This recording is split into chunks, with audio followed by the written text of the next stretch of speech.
Live coverage continues here on CBS Sports HQ. The losing manager, Dusty Baker, at the podium.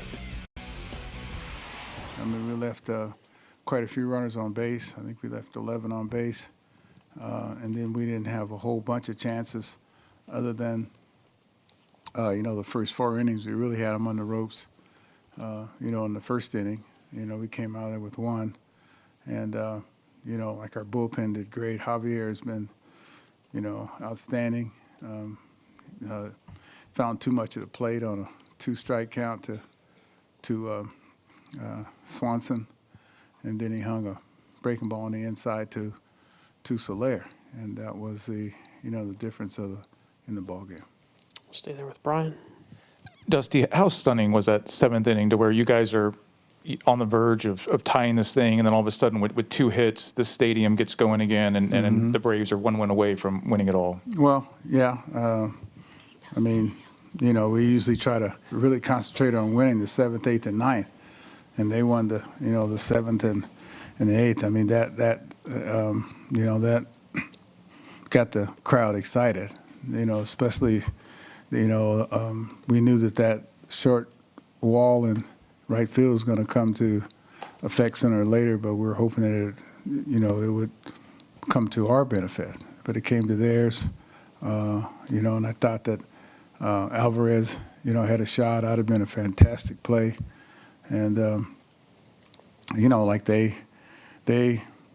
been playing us tough. They've been playing us real tough, and so we gotta win tomorrow. We've had our backs to the walls before, so our guys know what to do. I mean, there's not a whole bunch to be said. I mean, we know what we have to do. We have to win tomorrow. Danielle and then Jesse. When Alvarez fielded Riley's hit in the 6th, in your view, what would have been the ideal way for that play to unfold? Because it seemed like he wasn't really sure. Well, the ideal way was to, to hit the cutoff man. And, I thought that we had Riley at second base. I thought he came off the bag. It looked like, from our view and from the video, I was surprised when they called him safe. You could tell that Freddie Freeman was going all the way, trying to draw the throw. We just didn't execute the way that we usually do. Jake, halfway back on your left.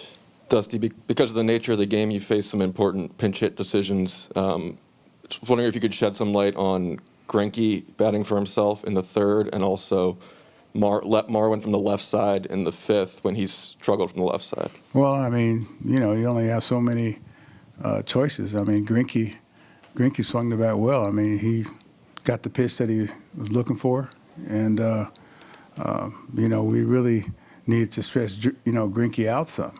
Because we've been going to that bullpen like super early every day. And, Marwin was a choice at that time because I knew I was going to have to save Diaz, later in the game. And you can second guess all you want to. It's just a matter. That was my decision. And, we had left some runners out there prior to that. Far back on the right, Jesse.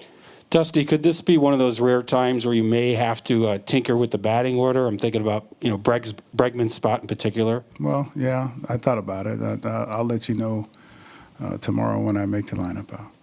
Go to Greg at the end of the 2nd row.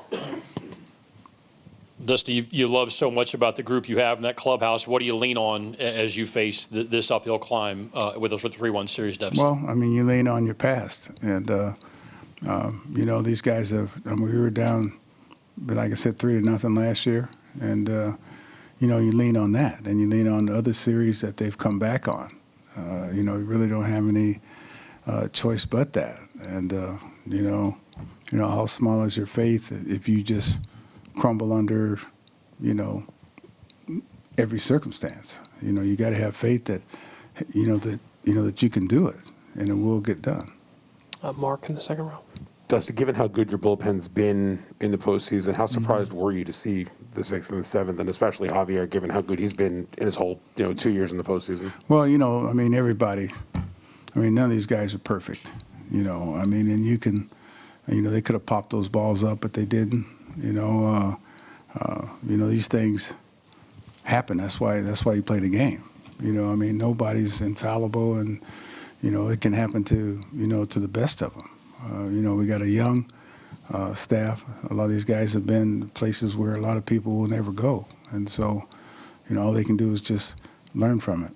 Halfway back on the left hand. Hey, Dusty. Yes. You mentioned sticking with Greinke. 4 innings isn't a ton, but for the postseason he's been having, it really is. I'm just curious what you made of that performance, and particularly sort of him getting stretched out to 4 innings. Yeah, I mean, he was, he was great, and like I said, we were going to take him as far as we could, and we took him, to that point. I mean, he was dealing, and he threw up some key double plays. He was, he was vintage Greinke, and don't forget, I mean, Greinke is an outstanding hitter at the same time, and that's why we stuck with him. Bradford in the middle. Hey, Dusty. When you compare, just the run production that you had during the AL part of the postseason, and then how stingy the Braves have been this round, how much of it is the Braves pitching, and how much of it is the collective approach of your guys at the plate? Well, like they say, I've said it many times. I mean, they say good pitching beats good hitting, and then when you don't hit, they say what's wrong, and they've been pitching good against us. They've been pitching great against us. Far back on your right, Dusty. Yes. Dusty, after Zach, what was the thinking of using Stanek instead of, say, Javier? Well, like it takes Javier a whole inning to get loose, and he's just now learning how to get warm as a as a reliever, and that's why we used Stanek at that time, because he gets loose rather quickly. We'd have had to give Javier almost a full inning, which we did, and which we usually do, to get loose. Do 2 more for Dusty, Mark, and then Dave. Dusty, when Rosario makes that catch like that, is that one of those times where you just say, things aren't going our way? Well, they haven't been going our way most of the series, but I mean, he's an outstanding player, and he's a really good outfielder. That ball had topspin on it, and if that ball had backspin, then the game would have been tied. But he made an outstanding play. We'll finish up with Dave. Dusty, what did you know about Kyle Wright, and what did you think about how he pitched coming in like when he did? Well, we didn't know a whole bunch about him. We know he's been up and down. We know he has outstanding stuff, which we were told and which we saw in the video. We're also told that sometimes he can get wild with his pitches, and tonight he threw the ball. He threw the ball well when he came in and got out of bases loaded. With that sinker that he threw in on Carlos, we could tell right there that he had good stuff. Dusty, thanks so much. Appreciate it. We'll see you tomorrow. All right, so the Astros 1 win away from elimination in the World Series. Dusty Baker trying to win a World Series for the first time as a manager. He's got to now win 3 games, and that's going to be tough to do. Look, the Cleveland Indians were up 3-1 in 2016. They lost. They had a 3-1 series lead. Could happen. Cubs came back and won. Jorge Soler, who was traded to the Braves at the deadline, has been a great acquisition for Alex Anthopoulos and the Braves.